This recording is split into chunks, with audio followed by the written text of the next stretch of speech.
The theory is all good men are anarchists. So anyone that has a conscience, anyone who has a sense of right and wrong, we're all anarchists. So to illustrate this point, first I'll need to define the word anarchy. This is not kind of the typical definition of anarchy that you might hear on Fox News or CNN. First thing you'll have to do is kind of throw out everything that you think you know about anarchy. So we're not talking about crocodiles running wild and eating children, or babies with machine guns. That's not the definition of anarchy, at least not for this conversation.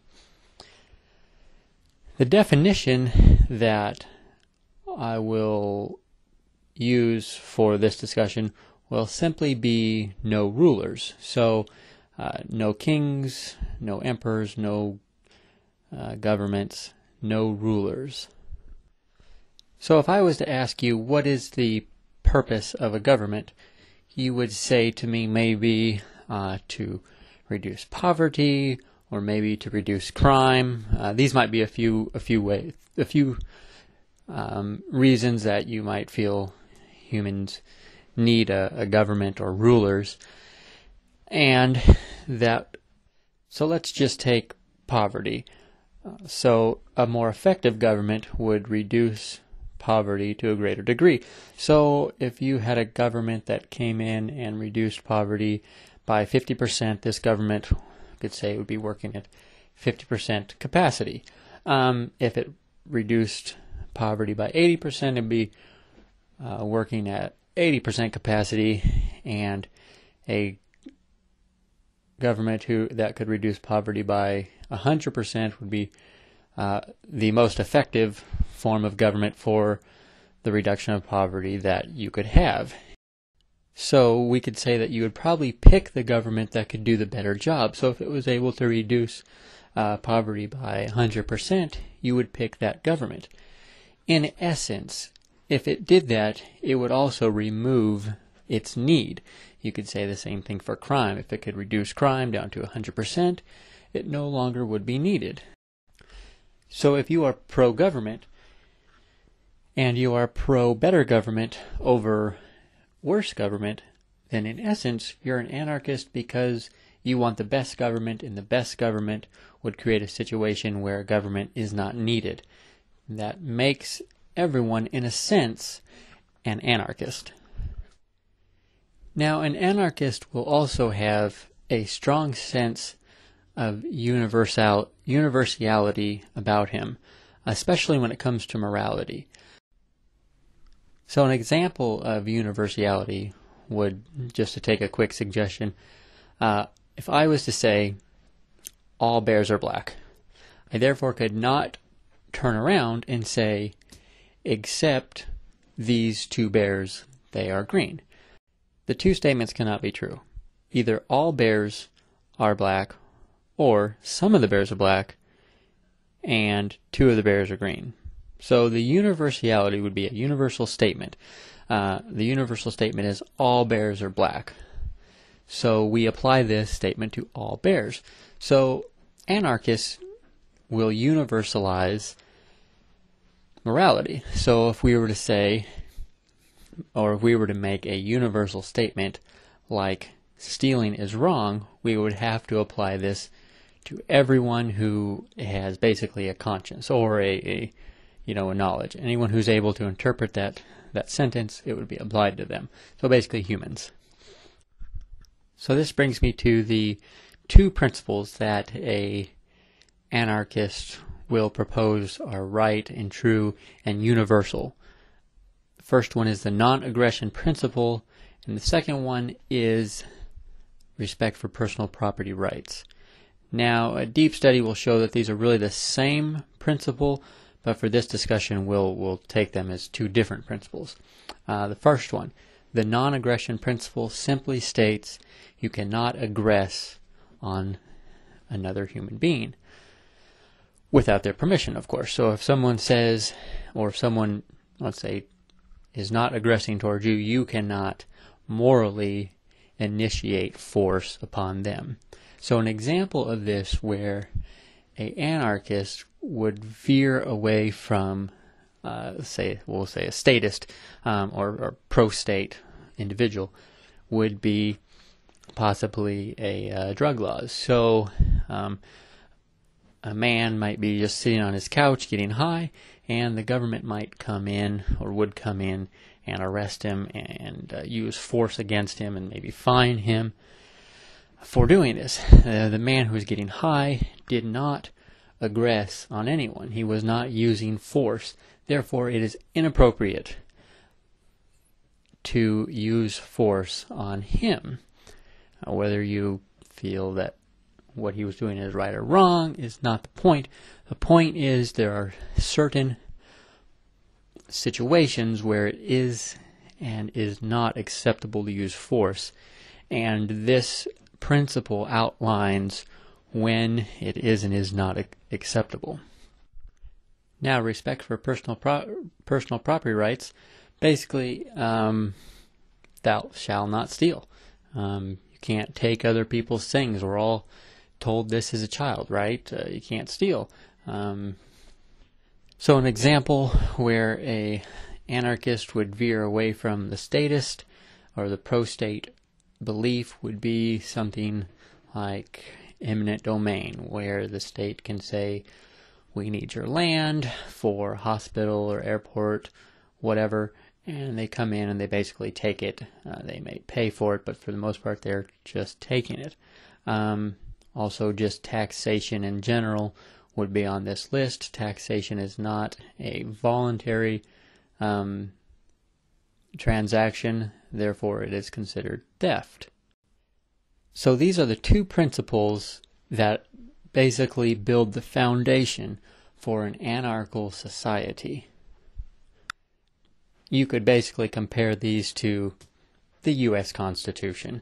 They would be the highest law of the land. Now, I won't get into with this video how dispute resolutions would be handled or how law violators would be dealt with, but they would not be dealt with in the traditional way that we've seen with governments, where they may tax their citizens to basically build prisons. This would not happen. There would be, of course, we would always adhere to the two principles, the non-aggression principle and the respect for personal property rights. Under no circumstances these could not be broken. Now you may be thinking, oh, respect for personal property rights, non-aggression principle, yeah, that all makes sense. I live by that. Well, as an anarchist, we just extend these principles a little farther. We extend them to all humans. That includes humans who happen to be running a government.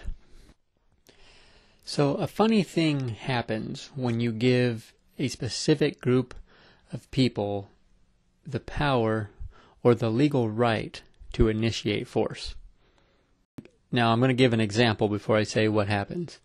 Let's take Ford and GM. Now, Ford and GM have been competitors in the marketplace for many years. And they have always, or we'll assume, but for the most part, they have always used peaceful means of getting ahead of their competitor. Innovation, technology, marketing, this sort of thing.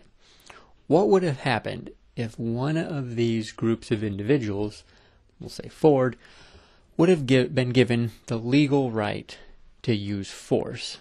Well, they probably would have gone over and just shut down GM's factories so that they could get a larger share of the marketplace. They would not have used innovation, technology. They wouldn't have used more voluntary means to basically sell their product.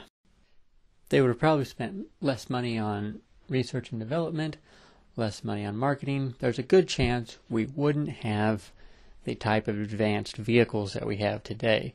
100 years ago, you had to get an engine rebuild after 10,000 miles, and top speed on your car was 35 miles an hour. Now today these cars can go 100, 110 miles an hour, and you don't need to get your first tune-up till 100,000 miles. So the freedom of the two companies being allowed to innovate, research and development, apply technology to their vehicles, created a great thing. So the interesting, and I would say dreadful thing that happens when a group of individuals, i.e. a state, is given the legal right to use force, is all innovation stops, all conversation stops, all negotiation stops. What this means is that a final decision is made. It may not be the best decision. It may not be the best way to go about something. You will never know, because someone has the legal right to use force and is using it.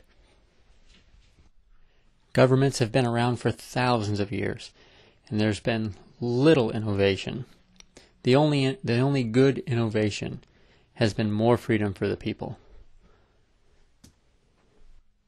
So that's the core of anarchy. We want to extend personal property rights and the non-aggression principle to all humans in society. So in this free society, you're probably thinking, well, who's going to control the criminals? Who's going to stop them from just running around breaking into stuff and killing people? I don't know. I don't need to know that. All I need to know is that humans are free to innovate. Humans are free to adapt and compensate for their environment. There's 8 billion people on this planet. If they were all free to come up with ideas, I'm sure we could come up with some way to control criminal activity without violating these two principles. One example that I just think of, just a quick example, is this new little device called the tile. Basically, you put it on something you own. You can put it on a car, or a bike, or whatever, or hide it in a purse and in the webbing somewhere in a purse or something, and it tells you where it is at all times. So if you hide this tile somewhere in your car, you'll know where your car is at all times. If someone steals your car, you just turn on your GPS and go get your car back. This is an example of a free society of voluntary interaction solving crimes, preventing crimes for the most part. Is a better word. Not really solving, but preventing crimes. Criminals, if every car had a tile equipped to it, nobody would steal a car, right? I mean, it'd be reported stolen, it'd just instantly go back and get it. Go and get it. It'd be pointless. So this is just one example of free society being able to solve problems that government couldn't solve. Just think if the capitalists and everyone was free to invent and innovate and come up with ways to deal with problems that come up in society. Just take a look around you. Look at your TV, your phone, your computer, your car, all the amazing things that we could not have even imagined 100 years ago, and we have them now. Apply this kind of technology, this kind of ambition to solving crimes and dealing with social problems, and you'll get results. You may be saying, well, there is no solution. Well, let's take one example. We used to have slaves to do a lot of work, and one of the reasons people used to say that we needed slavery was, well, who's going to pick the cotton? Who's going to do all this manual work?